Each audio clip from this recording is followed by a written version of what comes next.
Hello friends, यदि आप समीक्षा अधिकारी सहायक समीक्षा अधिकारी प्रारंभिक परीक्षा 2024 में राज्य व्यवस्था से संबंधित जो प्रश्न है उसमें अधिकतम क्वेश्चन सही करना चाहते हैं तो आप सभी अवश्य ही सुनिश्चित रणनीति को अपनाएं। जी हाँ साथियों, मेरे द्वारा हमेशा आप सभी को बताया जाता है कि आप सभी की जो तैयारी है वो 100% की होनी चाहिए ताकि आप सभी अवश्य ही सुनिश्चित सफलता प्राप्त कर सकें। उसी के क्रम में आज मैं आप सभी को बताने वाली हूँ यदि आप राज्य व्यवस्था से संबंधित जो क्वेश्चन इस परीक्षा में पूछे जाते हैं उसका गहन अध्ययन किए होंगे प्रीवियस ईयर के पेपर से, तो आप स्वयं ही अवगत हो गए होंगे कि जो मैक्सिमम क्वेश्चन होते हैं राज्य व्यवस्था के वो इंडियन कॉन्स्टिट्यूशन के आर्टिकल बेस से संबंधित होते हैं। अर्थात डायरेक्ट वो आपके इंडियन कॉन्स्टिट्यूशन के आर्टिकल से नहीं होते हैं बल्कि प्रत्येक आर्टिकल के अंतर्गत जो कॉन्सेप्ट होता है, विश्लेषण होता है, फैक्ट होता है, उससे रिलेटेड होता है। और ये जो 70% क्वेश्चन जो पूछे जाते हैं भारतीय संविधान से, यदि आप उसे अच्छे से तैयारी कर लेते हैं तो निश्चित रूप से राज्य व्यवस्था के लगभग 10 से 12 क्वेश्चन जो इस पोर्शन से पूछे जाते हैं उसको आप बहुत ही सहजता के साथ सही कर लेते हैं। तो साथियों, मेरे द्वारा आप सभी को सजेस्ट किया जाता है, हार्डली रेकमेंड किया जा रहा है कि आप अवश्य ही इंडियन कॉन्स्टिट्यूशन के प्रत्येक आर्टिकल का गहन अध्ययन करें। और नो डाउट आर्टिकल 1 से 150 तक बहुत ही इम्पॉर्टेंट होता है। एज वेल एज फ्रेंड्स, जो पंचायती राज से संबंधित आर्टिकल है वो भी इम्पॉर्टेंट होता है। आपातकालीन जो व्यवस्था होती है और अन्य संविधान संशोधन होते हैं वो भी अत्यंत महत्वपूर्ण भूमिका इस एग्ज़ाम में राज्य व्यवस्था से रिलेटेड क्वेश्चन के संबंध में निभाए जाते हैं। तो साथियों, आप सभी को मैं बताने वाली हूँ कि किस प्रकार से आप राज्य व्यवस्था से संबंधित इस पोर्शन से क्वेश्चन आप ज़्यादा हल कर सकते हैं। तो आप सभी के बीच मेरे द्वारा इस पुस्तक को रिकमेंड किया जाता है, कॉन्स्टिट्यूशन ऑफ इंडिया, जो कि आर्टिकल बेस पे आधारित है। प्रत्येक एक आर्टिकल के माध्यम से भारतीय संविधान को आप सभी के बीच बताया जाता है, जो कि सेंट्रल लॉ एजेंसी अर्थात सेंट्रल लॉ एजेंसी पब्लिकेशन के द्वारा प्रकाशित की गई है। इसकी खासियत है साथियों कि इसमें भारतीय संविधान के हिंदी और इंग्लिश दोनों स्वरूपों को बहुत ही अच्छे से डिफाइन किया गया है। प्रत्येक एक आर्टिकल को बहुत ही अच्छे तरीके से बताया गया। हम इस पुस्तक का अध्ययन यदि करते हैं तो देखते हैं विषय सूची में भाग 1 से लेके जो संपूर्ण भाग है इंडियन कॉन्स्टिट्यूशन को, उसको इसमें शामिल किया गया है। भाग 1 आपका हुआ संघ और उसका राज्य क्षेत्र, इससे भी प्रायः क्वेश्चन पूछे जाते हैं, जिसमें कुल आपके 4 आर्टिकल हैं। इन 4 आर्टिकल के संबंध में आपको पता होना चाहिए कि आर्टिकल 1 संघ का नाम और उसका राज्य क्षेत्र, आर्टिकल 2 नए राज्यों का प्रवेश या स्थापना अर्थात जो नए राज्यों का गठन वगैरह होता है उसकी क्या व्यवस्था इसमें की गई है, इसके संबंध में आप विस्तार से इस आर्टिकल के माध्यम से अवगत हो जाते हैं। एक और जहां इस एग्ज़ाम में आर्टिकल डायरेक्ट पूछ लिया जाता है, वहीं दूसरी तरफ जो व्यवस्था की गई है अर्थात जो विश्लेषणात्मक तथ्य है उसको आप इस किताब के माध्यम से आप अवगत हो सकते हैं।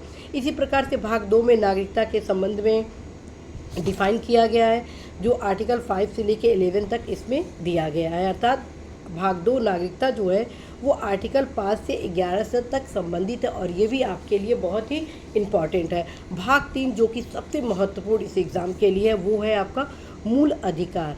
और मूल अधिकार को आप देखेंगे कि किस प्रकार से मूल अधिकार में आर्टिकल 12 के तहत परिभाषित किया गया है और इसके अंतर्गत जो परिभाषा विश्लेषण किया गया उससे भी क्वेश्चन पूछे जाते हैं।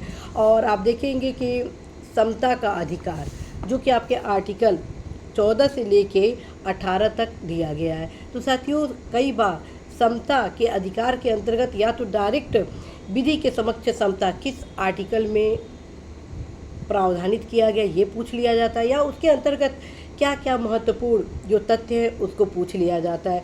प्रायः यह देखा गया है कि आप देखेंगे स्वतंत्रता का अधिकार जो कि अनुच्छेद 19 से लेकर 22 तक है, उसमें अनुच्छेद 19 के जो उप अनुच्छेद हैं उसके बारे में भी पूछा जाता है। अनुच्छेद 21 बहुत ही महत्वपूर्ण है। एक तरह से सोचिए कि मूल अधिकार का स्वास्थ्य के रूप में हम इसको देखते हैं। तो इसके आर्टिकल 21 के अंतर्गत कितने उप अनुच्छेद दिए गए हैं, आर्टिकल 19 के अंतर्गत कितने हैं, कितने 20 के अंतर्गत, इन सभी की जानकारी आप सभी को होनी चाहिए। और ये जानकारी आपको इस पुस्तक के माध्यम से भली भांति हो जाएगी। इसी प्रकार से साथियों, आप देखेंगे आर्टिकल 23 और 24 में शोषण के विरुद्ध अधिकार के बारे में डिफाइन किया गया, इससे भी क्वेश्चन पूछे जाते हैं। आर्टिकल आपका 25 से लेकर 28 तक धन की स्वतंत्रता का अधिकार, इससे भी प्रायः क्वेश्चन पूछे जाते हैं। इसी प्रकार से संस्कृति और शिक्षा संबंधी अधिकार आप देखेंगे आर्टिकल 29 से 31, जो कि 31 जो है निश्चित हो चुका है, उसके संबंध में व्याख्या किया गया। कुछ विधियों की व्यावृत्ति के संबंध में उल्लेख किया गया है आर्टिकल 31 में। साथियों, आप सभी को मुझे बताना है कि संवैधानिक उपचारों का अधिकार, जो कि अत्यंत ही महत्वपूर्ण माना जाता है, उसके बारे में आप देखेंगे 32 से 35 तक का उल्लेख किया गया है। हर एक अनुच्छेद इसका महत्वपूर्ण है, तो आप अवश्य ही आर्टिकल 1 से लेके 35 तक तो आपको प्रत्येक दशा में तैयार होना ही चाहिए। अब आते हैं भाग 4 में। भाग 4 में आप देखेंगे राज्य के नीति निर्देशक तत्व। अब आप कहेंगे जब सारे आर्टिकल ही हमको याद करना है तो फिर किसको छोड़ना है? तो साथियों, आपको सुनिश्चित सफलता भी तो प्राप्त करना है। अब मेरे द्वारा आप सभी को ये हमेशा कहा जाता है कि 100% की तैयारी आप सबों की इस एग्ज़ाम के लिए करना है। तो आप देखेंगे भाग 4 में राज्य के नीति निर्देशक तत्वों को डिफाइन किया गया है और क्या क्या इसके उप विधियाँ हैं, वो सारा कुछ इसमें डिफाइन किया गया, जो कि आपका आर्टिकल 36 से लेके 51 तक टोटल आपका इसमें दिखाया गया है। साथियों, आप सभी को बताना है कि एक आर्टिकल 51 का अर्थात भाग 4 का, जिसे मूल कर्तव्य कहते हैं, ठीक, इसका टोटल एक एक लाइन कितने मूल कर्तव्य है, किस मूल कर्तव्य के किस भाग में क्या, कितने में क्या क्या कहा गया, सब आपको पता होना चाहिए। हर एक फैक्ट से क्वेश्चन पूछे जाते हैं, जो कि इस संविधान से संबंधित किताब में अच्छे तरीके से डिफाइन किया गया। अब हम आते हैं भाग 5 में। भाग 5 में आप संघ के बारे में बताया गया अध्याय 1 के कार्यपालिका में, जो कि 52 में आपको भारत का राष्ट्रपति 53, 54, 55, 56 ये सब महत्वपूर्ण आपके आर्टिकल है। तो ये सब कुछ महत्वपूर्ण आर्टिकल जो मैं आपके सामने बता रही हूँ वो बहुत ही इम्पोर्टेंट है। 59, 60, 61, आपका 63 जिसमें आपका भारत के उपराष्ट्रपति का उल्लेख किया गया, 66 उपराष्ट्रपति का निर्वाचन है, 72 हो गया या 70 हो गया, 70, 71, 72 आर्टिकल आपका बहुत ही इम्पॉर्टेंट है। इसी प्रकार से साथियों, मंत्रिपरिषद से संबंधित क्या व्यवस्था की गई है, जो कि 74 और 75 में आप देखते हैं। तो इन सब दोनों अनुच्छेदों को जिसमें मंत्रिपरिषद की व्यवस्था की गई है 74 और 75 में, उसको आपको भली भांति आपको अवगत होना ही होगा। भारत का महान्यायवादी, सीधे सीधे क्वेश्चन पूछा जाता है। अब भारत का महान्यायवादी के संबंध में आपका 76 में व्यवस्था किया गया। 76 में जो व्यवस्था की गई है तो उसका प्रत्येक आपको मतलब कि कॉन्सेप्ट क्लियर होना चाहिए, क्योंकि इसके अंतर्गत विभिन्न प्रकार के क्वेश्चन महान्यायवादी से पूछा जाता है। इसी प्रकार से साथियों, सरकारी कार्य का संचालन जो कि 77-78 में दिया गया है। और अब आते हैं जो अन्य महत्वपूर्ण है, जैसे संसद का गठन अध्याय 2 में दिया गया भाग 5 के। तो संसद का गठन 79 में संसद का गठन है। 80 में आपका राज्यसभा की संरचना है। 81 में आपका लोकसभा की संरचना है। 82 में प्रत्येक जनगणना के पश्चात पुनः समायोजन है। 83 में आपका संसद के सदस्यों की अवधि, ऐसे संसद के सदनों की अवधि दी गई है। इसी प्रकार 84 में संसद की सदस्यता के लिए अर्हता दी गई। इससे क्वेश्चन पूछा जाता है। और ये जो भी आर्टिकल मेरे द्वारा आप सभी के बीच बताया जा रहा है वो मोस्ट इम्पॉर्टेंट बताया जा रहा है, जिसकी जानकारी आप सभी को होनी ही चाहिए। इसी प्रकार 89 हो गया, जिसमें राज्यसभा का सभापति और उपसभापति का उल्लेख किया गया, उसकी जानकारी आप सभी को होनी ही चाहिए। साथियों, आप सभी को बताना है कि लोकसभा के अध्यक्ष उपाध्यक्ष से संबंधित जो व्यवस्था इस भाग में की गई है उसका भी अध्ययन आप सभी को होना ही चाहिए। अब हम चलते हैं, आगे बढ़ते हैं और जो महत्वपूर्ण अन्य जो आर्टिकल हैं उसके बारे में मैं आप सभी के बीच चर्चा करने वाली हूँ, जो कि आप सभी को पता ही होनी चाहिए। जैसे कि संघ की न्यायपालिका। संघ की न्यायपालिका अनुच्छेद 124 से स्टार्ट होती है। तो अनुच्छेद 124 में क्या व्यवस्था है, अनुच्छेद 125 में क्या है, अनुच्छेद 126 में क्या है, 127 में क्या है, 128 में क्या है, 129 में क्या है, 130 में क्या है, 131 में क्या है, ये है, और 132 में क्या है, 133 में क्या है, 134 में क्या है, 135 में क्या है, 136 में क्या है। ये जितना मैं आपको बताई हूँ, जितना भी अनुच्छेद गिनाई हूँ, उससे प्रायः क्वेश्चन पूछे जाते हैं। तो ये आर्टिकल भी आप सभी को तैयार होना ही चाहिए। और आर्टिकल 141 भी इम्पॉर्टेंट है, 143 भी इम्पॉर्टेंट है, 146 भी इम्पॉर्टेंट है, अब हम आते हैं, बढ़ते हैं माननीय न्यायालय से आगे बढ़ते हैं नियंत्रक महालेखा परीक्षक। साथियों, नियंत्रक महालेखा परीक्षक से संबंधित कुल 4 आर्टिकल की व्यवस्था की गई है। 148, 149, 150, 151, जिसमें से 148 और 149 के आर्टिकल का विस्तार से आपको अध्ययन होना ही चाहिए, क्योंकि इससे भी क्वेश्चन पूछे जाते हैं। अब हम आते हैं कार्यपालिका अर्थात राज्यपाल, राज्य का जो व्यवस्था किया गया उसके संबंध में।